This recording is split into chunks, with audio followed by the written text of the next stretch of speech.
Faithfulness. For decades, that was the only metric we used to judge an anime adaptation. If it looked exactly like the manga, it was good. If it changed a line of dialogue, it was heresy.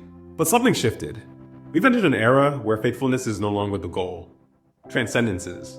We're living in the Golden Age of Adaptations, and it's an era where studios aren't just tracing drawings. They're using the medium of film to expand, deepen, and sometimes entirely reinvent the stories that we thought we knew. But today we're going to be taking a look at the it factor. What separates a seasonal hit from a legendary adaptation? And why is the anime industry finally moving beyond the page? Let's find out.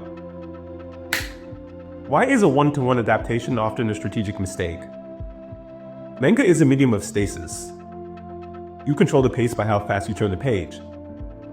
But cinema is a medium of time. If you just copy a manga panel for panel, you often lose the breath between the moments. A legendary adaptation understands the space between the panels is where the magic happens. Modern trends show that audiences now crave directorial vision. We want to see how a director like Shingo Yamashita sees the world of Jujutsu Kaisen, or how Haruka Fujita interprets the loneliness of Violet Evergarden. They aren't just adapters. They're authors in their own right. This it factor is the courage to add what the manga couldn't. Lighting, depth of field, and kinetic energy. Let's look at a prime example. Jujutsu Kaisen Season 2. In the manga, Gege Akutami's art is raw, scratchy, and focused on movement. It's brilliant, but MAPPA, and specifically director Gosho Zono, didn't just try to mimic that scratchiness. They turned it into a cinematic experience. They use cinematic techniques that have no equivalent in manga, like the use of long takes and perspective shifts that make the viewer feel claustrophobic of the Shibuya incident. Animation allows for visual storytelling that surpasses static panels. Think of the Toji versus Gojo fight. The anime adds layers of environmental destruction and weight that the manga simply implies.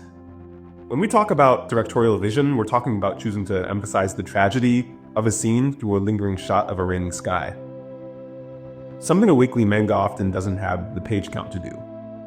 Pacing is the silent killer of bad adaptations. Let's be honest. A great adaptation knows when to slow down, and Frieren Beyond Journey's End is a masterclass in this. In the manga, some of these early chapters are very short. The anime, however, expands these moments. It adds atmospheric padding, not filler, but breathing room. It lets the wind blow through trees, it lets the characters sit in silence, and etc. And then there's the auditory layer. Voice acting and soundtracks aren't just add-ons, they're part of the narrative. They're basically narrative pillars. When we look at voice acting, think of the raw, guttural screams in Attack on Titan. It adds a visceral reality that text bubbles can't reach. And when you think of the soundtrack, it's like the music tells you how to feel and how the characters feel. It creates a recurring theme that signals the character's growth or an impending threat. If Jujutsu Kaisen is the standard for action, Frieren and Oshi no Ko are the standards for emotional resonance.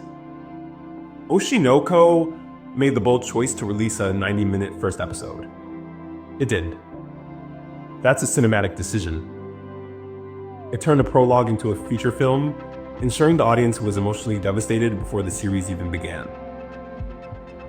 Meanwhile, Frieren takes simple panels and turns them into Sakuga masterpieces.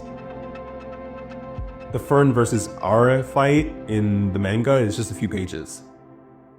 In the anime, it's a beautifully choreographed ballet of magic and light, and it's cinematic and longer. These adaptations connect because they respect the source material enough to improve it. They aren't afraid to take the blueprint and build a palace on top of it. This creates a legacy where the anime becomes the definitive way to experience the story. So what is the blueprint? It's a symbiotic relationship. A great manga provides the soul, but a great anime provides the body. We're moving into an era where future adaptations must strive for more than just being accurate. They need to be visionary. They need to ask, What can we do with 24 frames per second and 7.1 surround sound that a piece of paper can? Or cannot? The Golden Age isn't just about high budgets. It's about high respect for the medium of animation itself. But what's your favorite adaptation that surpassed the manga? Was it the emotional weight of cyberpunk edgerunners or the kinetic energy of Demon Slayer? Or another one? Let us know in the comments below. And if you enjoyed this deep dive, don't forget to like and subscribe for more. And until next time, keep watching, and I'll be seeing you on the next step of our journey. Take care.